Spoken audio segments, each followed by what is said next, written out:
بسم اللہ الرحمن الرحیم۔ عزیزان گرامی، بات بڑی حسین اور بہت ساری باتیں ہیں، لیکن اتنا طے ہے کہ ہم اگر اس گھرانے پہ درود و سلام بھیجتے ہیں تو یہ درود و سلام ہمیں حکم ہے کہ ہم بھیجیں جی، اور اگر ہم کسی پر لعنت بھیجتے ہیں تو یہ ہمیں حکم ہے کہ ہم لعنت بھیجیں۔ یہ جوان مجھے نظر آ رہا ہے کہ پڑھے لکھے جوان ہیں، آپ ایک سائٹ جا کر کھولیے www.reborn اہل بیت، اہل بیت کے نئے چاہنے والے، نئے بچے، اہل بیت کے نئے چاہنے والے، اس میں 1000 سے زیادہ جو میری اپنی معلومات ہے وہ غیر مسلم ہیں جو شیعہ ہوئے ہیں۔ انہوں نے اپنے احساسات، اپنے جذبات ڈالے ہیں کہ جی ہم شیعہ کیوں ہوئے ہیں۔ ان میں سے ایک شیعہ نے لکھا، ایک غیر مسلم جو شیعہ ہوا ہے اس نے لکھا کہ میں قرآن کی یہ آیات پڑھ رہا تھا کہ جس میں اللہ کہتا ہے کہ اللہ، رسول اور مومنین لعنت بھیجتے ہیں ظالموں پر، تو میں نے مسلمانوں کے فرقوں کو ڈھونڈنا شروع کیا کہ لعنت کون بھیجتا ہے۔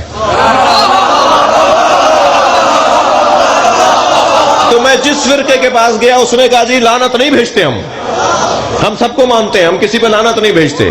تو میں ڈھونڈ رہا تھا کہ کوئی ضرور ہے جو لعنت بھیجتا ہے۔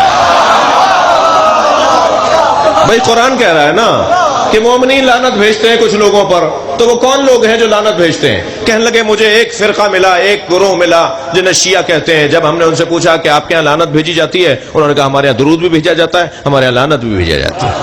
تو میں نے پوچھا کس میں لعنت بھیجی جاتی ہے؟ کہنے لگے نام نہیں بتائیں گے اس لیے کہ ہماری عبادت محدود ہو جائے گی۔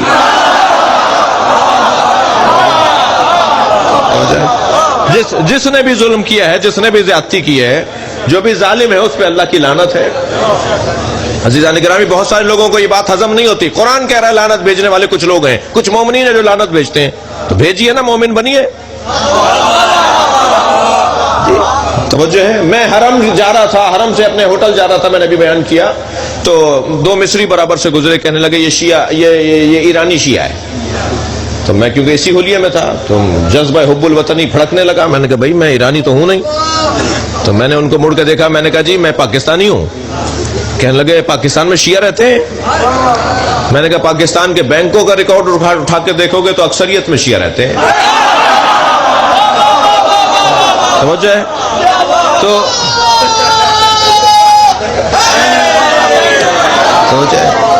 تو بہت ساری باتیں ہوئیں، جی ہاں بہت ساری باتیں ہوئی ان سے رستے میں۔ اس میں سے ایک بات انہوں نے کی، میں یہ بات کر کے آپ سے اجازت چاہوں گا۔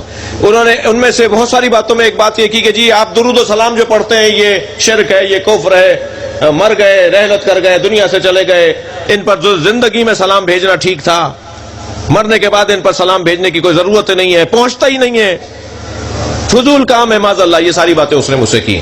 میں نے کہا جی اسے کیسے سمجھاؤں کہ پہنچتا ہے، مگر وہ مان ہی نہیں رہا تھا۔ تو میں نے کہا اچھا اتنا بتائیے آپ کے دادا زندہ ہیں؟ کہنے لگے نہیں، ان کا انتقال ہو گیا۔ میں نے کہا آپ کے دادا پہ اللہ کی لعنت ہو۔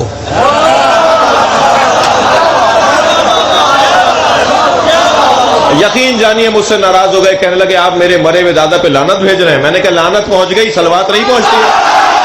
مجھے تو ایسا لگتا ہے کہ بعض افراد لعنت روکنے کے لیے درود روک رہے ہیں۔ زندہ قوم بنو بھائی، بیدار لوگ بن کر دکھاؤ، سمجھدار لوگ بن کر دکھاؤ۔ یہ کیا بات ہوئی کہ درود و سلام بھیجیں گے مگر لعنت نہیں بھیجیں گے؟ مرد ہو تو برے کو برا کہہ کر دکھاؤ۔